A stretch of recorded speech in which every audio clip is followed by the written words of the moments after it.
Hello bachcho, how are you? If you want to clear your GS basic concept with the help of NCERT book, then please follow our NCERT learner series. In this series, today we are going to learn our class 7th social science geography book chapter number 2, Inside Our Earth. In this chapter, we will know about what is inside in our earth. So let's read the chapter. The earth, our homeland, is a dynamic planet. हमारी पृथ्वी जो कि एक गतिशील ग्रह है, it's constantly undergoing changes inside and outside. इसमें निरंतर ही आंतरिक या बाह्य परिवर्तन होते रहते हैं. Have you ever wondered what lies in the interior of earth? क्या कभी आपको यह जानकर आश्चर्य हुआ है कि हमारी पृथ्वी अंदर से आंतरिक रूप से किस चीज़ से बनी हुई है? What is the earth made of? और किस चीज़ से हमारी पृथ्वी को बनाया गया है? तो चलिए जानते हैं इंटीरियर ऑफ द अर्थ के बारे में. जस्ट लाइक एन ऑनियन, बिल्कुल एक प्याज की ही तरह, the earth is made up of several concentric layers with one inside another. संकेंद्रीय परतों से मिलकर बनी हुई है. जैसे कि एक प्याज होता है, एक के अंदर दूसरी परत होती है, तो उसी तरीके से हमारी पृथ्वी भी एक के अंदर दूसरी परत इस तरीके से मिलकर बनी हुई है संकेंद्रीय परतों से. The upper most layer over the earth surface is called the crust. और सबसे ऊपरी सतह जो होती है जहाँ पर हम लोग रहते हैं, जहाँ हमारा लिथोस्फीयर पाया जाता है, वो कहलाती है crust. It is thinnest layer. ये सबसे पतली परत होती है ऑफ ऑल द लेयर्स, सारी परतों में. It is about 35 kilometre on the continental masses and 5 kilometre on the ocean floors.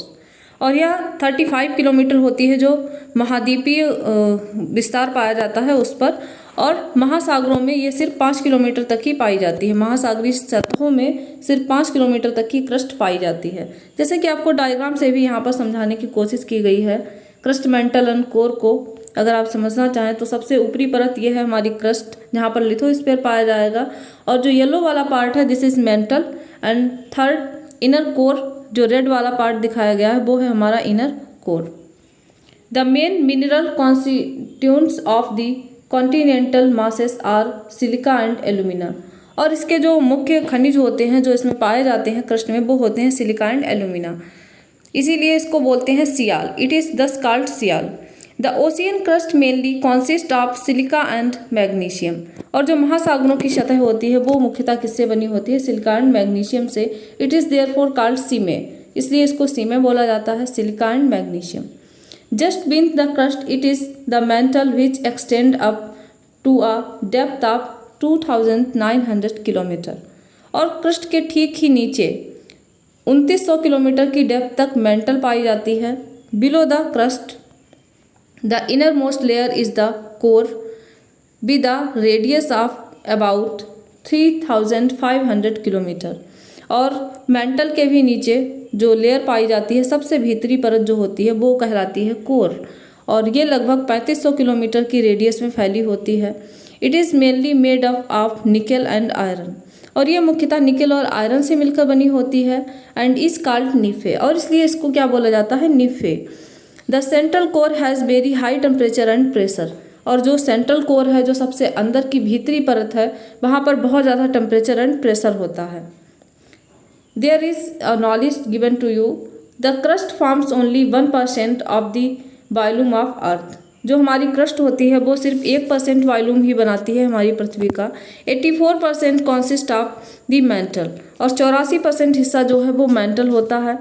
15% makes the core. और बचा हुआ 15% कोर होता है. The radius of the earth is 6371 kilometre.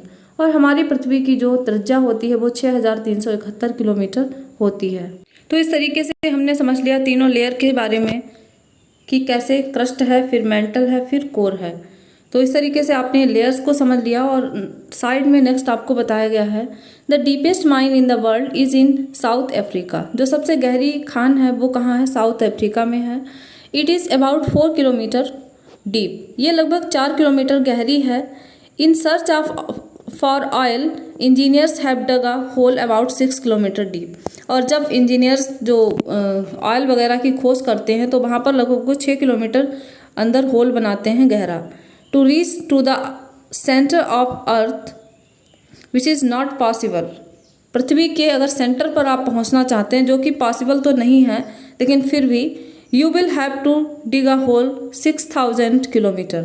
तो आपको 6000 किलोमीटर अंदर गड्ढा खोदना पड़ेगा, deep on the ocean floors. And next आपको समझाया गया है रॉक्स एंड मिनरल्स के बारे में, चट्टाने और खनिज। The earth crust is made of various types of rocks. जो हमारी पृथ्वी की क्रस्ट है, जो भूपर्पटी है, वो कई सारी रॉक्स से मिलकर बनी है, कई सारे सेलों से मिलकर बनी हुई है। Any natural mass of mineral matter that makes up earth crust is called a rock. कोई भी प्राकृतिक जो द्रव्यमान है, जो मिनरल्स हैं, खनिजों का जो द्रव्यमान है, वो हमारी पृथ्वी की क्रस्ट को बनाता है, उसको हम बोलते हैं सेल या फिर चट्टान। Rocks can be different size, colour and texture. और चट्टानें अलग अलग रंगों की हो सकती हैं, अलग अलग साइज की हो सकती हैं, बनावट में वो अलग अलग हो सकती हैं। There are 3 major types of rocks. 3 मुख्यतः चट्टानें होती हैं, इग्नियस रॉक्स आग्नेय चट्टानें, सेडिमेंट्री रॉक्स अवसादी चट्टानें, एंड मेटामॉर्फिक रॉक्स कायांतरित चट्टानें। When the मॉल्टन magma cools it becomes solid. जब द्रवित मैग्मा पिघलता है तो ये ठोस का रूप ले लेता है। Rocks thus formed are called igneous rocks. और इस तरीके से जो चट्टानें बनती हैं उनको आग्नेय चट्टानें कहा जाता है। They are also called primary rocks. और आग्नेय चट्टानों को प्राथमिक चट्टानें भी कहा जाता है, क्योंकि यही वो सेल्स होते हैं जो सबसे पहले बनते हैं और उसके बाद ये परिवर्तित होती रहती हैं अन्य चट्टानों में। There are 2 types of igneous rocks. और 2 तरीके की आग्नेय चट्टानें होती हैं, इंट्रूसिव एंड एक्सट्रूसिव। आंतरिक आग्नेय चट्टानें होती हैं, अंतर्भेदी आग्नेय चट्टानें होती हैं, और बहिर्भेदी आग्नेय चट्टानें होती हैं। Can you imagine lava coming out from the volcano. क्या आप ज्वालामुखी से लावा को बाहर निकलते हुए इमेजिन कर सकते हैं? Lava is actually fiery red molten magma. Lava वास्तव में क्या होता है? जलता हुआ लाल द्रवित मैग्मा होता है। Coming out from the interior of the earth on its surface, जो कि पृथ्वी की आंतरिक सतह से बाहर की ओर आ रहा होता है, उसकी सरफेस पर आ रहा होता है। When this मॉल्टन lava comes on the earth surface. और जब यह पिघला हुआ जो लावा होता है वो पृथ्वी की सतह पर आता है, it rapidly cools down and becomes solid. तो ये बहुत तेजी से ठंडा होता है और सॉलिड हो जाता है, ठोस का रूप ले लेता है। Rocks formed in such a way on the crust are called extrusive igneous rocks. और इस तरीके से जो चट्टानें बनती हैं उनको बोला जाता है बहिर्भेदी आग्नेय चट्टानें, extrusive igneous rocks. They have a very fine grand structure. और उनकी जो स्ट्रक्चर होता है वो काफ़ी ज़्यादा अच्छा होता है, फाइन ग्रेन्ड होता है, दानेदार होता है। फॉर एग्जाम्पल बेसाल्ट, जैसे कि basalt. The Deccan plateau is made up of basalt rocks. जो हमारा दक्कन का पठार है, जो हमने पढ़ा था प्रायद्वीपीय भारत, तो वो हमारा किससे बना हुआ था? बेसाल्ट से बना हुआ था। Sometimes the molten magma cools down deep inside the earth crust. और कभी कभी जो द्रवित मैग्मा होता है वो ठंडा हो जाता है पृथ्वी के अंदर ही, पृथ्वी की क्रस्ट के अंदर ही ठंडा हो जाता है। Solid rocks so formed are called intrusive igneous rocks. और इस तरीके से जो ठोस चट्टानें बनती हैं उनको अंतर्भेदी आग्नेय चट्टानें कहा जाता है। Since they cool down slowly they form large grains. और वो धीरे धीरे ठंडी होती हैं तो इसलिए वो लार्ज ग्रेन्स बनाती हैं। Granite is the an example of such a rock. और ग्रेनाइट जो होता है वो इस तरीके की चट्टान का उदाहरण होता है। Grinding stones use to prepare paste powder of spices and grains are made of granite. आपके घरों में जो किसी पेस्ट या पाउडर को, मसालों को पेस्ट या पाउडर बनाने के लिए या ग्रेन्स को जो पीसने के लिए पत्थर यूज़ किया जाता है वो ग्रेनाइट का ही होता है। रॉक्स रोल डाउन, चट्टानें लुढ़कने से, क्रैक दरारें आ जाने से, एंड हिट ईच अदर या फिर एक दूसरे से टकराने से, and are broken down into small fragments, छोटे छोटे टुकड़ों में टूटने लगती हैं। These small particles are called sediments. और इन छोटे छोटे टुकड़ों को कहा जाता है अवसाद। These sediments are transported and deposited by wind. और ये अवसाद जो है वो ले जाए जाते हैं या तो हवा के द्वारा या फिर पानी के द्वारा। These loose sediments are compressed and hardened to form layer of rocks. और ये जो अवसाद होते हैं इनको बहुत ज़्यादा जब दबाव पड़ता है तो ये चट्टानों का रूप ले लेते हैं, जो कि एक लेयर के रूप में होती है, परतदार सी चट्टान का रूप ले लेते हैं। These types of rocks are called sedimentary rocks. और इस तरीके की चट्टानों को क्या बोला जाता है? सेडिमेंट्री रॉक्स या अवसादी चट्टान। जैसे कि यहाँ पर आपको एक इमेज दिखाई गई है, sedimentary rocks turned into a metamorphic rock, कि कैसे अवसादी चट्टानें कायांतरी चट्टान में चेंज हो जाती हैं। तो वो वाली इमेज आपको यहाँ पर दिखाई गई है। For example sandstone is made from grains of sand. जो सैंडस्टोन होता है वो किससे बना होता है? ग्रेन्स ऑफ सैंड से बना होता है। These rocks may also contain fossils of plants, animals and other microorganisms that once lived on them। और जो अवसादी चट्टानें होती हैं वहाँ पर जीवाश्म भी पाए जाते हैं। किसके जीवाश्म होते हैं? प्लांट्स के, पौधों के होते हैं, या एनिमल्स जानवरों के होते हैं, या और भी छोटे मोटे जो भी जीव वहाँ पर रह रहे होते हैं, उन सभी के जीवाश्म कहाँ पाए जाएंगे? अवसादी चट्टानों में। इन द साइड आपको फॉसिल्स के बारे में थोड़ा समझाया गया है। The remains of the dead plants and animals trapped in the layers of rocks, कि जो मरे हुए जीव जंतु होते हैं या पौधे होते हैं, उनके जो कुछ अवशेष होते हैं वो लेयर्स में फंस जाते हैं। रॉक्स की जो परतों में, चट्टानों की परतों में फंस जाते हैं, आर कॉल्ड फॉसिल्स, इसलिए उनको जीवाश्म बोला जाता है। अवसादी चट्टान जो बन रही थी वो लेयर बाय लेयर बन रही थी, और यही एक रीजन है कि वहाँ पर जीवाश्म पाए जाते हैं, क्योंकि कहीं ना कहीं उनके अवशेष उन परतों के अंदर दब जाते हैं। Igneous and sedimentary rocks can change into metamorphic rocks. जो इग्नियस आग्नेय चट्टान है और अवसादी चट्टान है, यही चट्टानें आगे चलकर किस में चेंज हो जाएंगी? मेटामॉर्फिक रॉक्स में चेंज हो जाएंगी, कायांतरित चट्टानों में चेंज हो जाएंगी। Under great heat and pressure, बहुत ज़्यादा ताप या दबाव के कारण। फॉर एग्जाम्पल जैसे कि क्ले चेंज इनटू स्लेट। जो क्ले होती है, मिट्टी होती है, वो किस में चेंज हो जाती है? स्लेट में चेंज हो जाती है। And lime stone into marble, और चूना पत्थर संगमरमर में बदल जाता है। नेक्स्ट आपको दिखाया गया है कुछ पिक्चर्स को कलेक्ट करके। पहला तो है हमारा रेड फोर्ट, जो कि किससे बना हुआ है? रेड सैंडस्टोन से, बलुआ पत्थर से, लाल बलुआ पत्थर से बना हुआ है हमारा लाल किला। और नेक्स्ट है ताजमहल, जो कि बना हुआ है वाइट मार्बल से। और मार्बल कैसे बना था? अभी आपने ऊपर ही पढ़ा था, मार्बल कैसे बन रहा था? लाइम स्टोन से, चूना पत्थर से। नेक्स्ट आपको बताया गया है रॉक साइकिल के बारे में।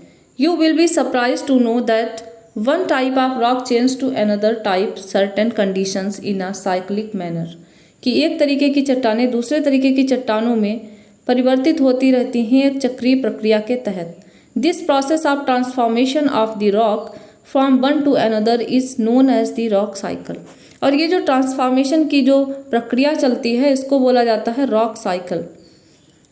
You have already learned when the molten magma cools it solidifies to become igneous rock।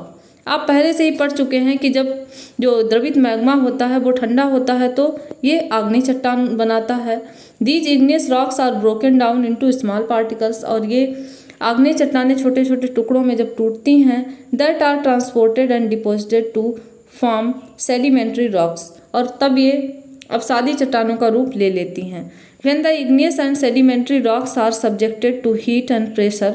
और जब आग्नेय और अवसादी चट्टानों को बहुत ज़्यादा हीट या प्रेशर दिया जाता है, दे चेंज इनटू मेटामॉर्फिक रॉक्स, तो वो कायांतरित चट्टानों में चेंज हो जाती हैं। यहाँ पर समझने वाली बात यह है कि जो इग्नियस एंड सेडिमेंट्री दोनों ही तरीके की रॉक्स हैं, तो वो दोनों ही रॉक्स हमारी किस में चेंज हो रही हैं? मेटामॉर्फिक रॉक्स में। The metamorphic rocks which are still under great heat and pressure. और सबसे लास्ट में जो मेटामॉर्फिक रॉक हमें मिल रही थी, तो वो अगर उसे बहुत ज़्यादा हीट या प्रेशर दिया जाता है, melt down to form molten magma, तो वो फिर से मैग्मा में चेंज हो जाती है, फिर से लावा में चेंज हो जाती है। This molten magma again can cool down and solidify into igneous rocks. और ये पिघला हुआ मैग्मा एक बार फिर ठंडा होता है और इग्नियस रॉक्स में कन्वर्ट हो जाता है। तो यहाँ पर डायग्राम के थ्रू भी आपको समझाने की कोशिश की गई है रॉक साइकिल को। कैसे फर्स्ट स्टेप में यहाँ पर वोल्केनो से आप मैग्मा निकलता हुआ देख सकते हैं, and second step igneous rock बना, मैग्मा ठंडा हुआ। थर्ड स्टेप में जो इसके सेडिमेंट्स हैं, जो अवसाद थे, वो इकट्ठे हो रहे थे और बन गई थी हमारी सेडिमेंट्री रॉक, अवसादी चट्टान। और लास्ट पार्ट जो मेटामॉर्फिक रॉक है वो दो तरीके से बन रही है, सेडिमेंट्री रॉक से भी बन रही है एंड सीधे इग्नियस रॉक से भी जो हमारी अवसादी चट्टान है वो बन रही है। तो इस तरीके की प्रोसीजर पूरा आपको समझाने की कोशिश की गई है और in the end metamorphic rock जो है वो फिर से मैग्मा या लावा में परिवर्तित हो जाती है और फिर वही प्रोसेस चलती है। इस तरीके से हमारी रॉक साइकिल कंप्लीट हो जाती है। So this was our today's chapter and I hope you all were learning new things from this chapter. So if you are really enjoying this, keep watching and we will meet again in our next video.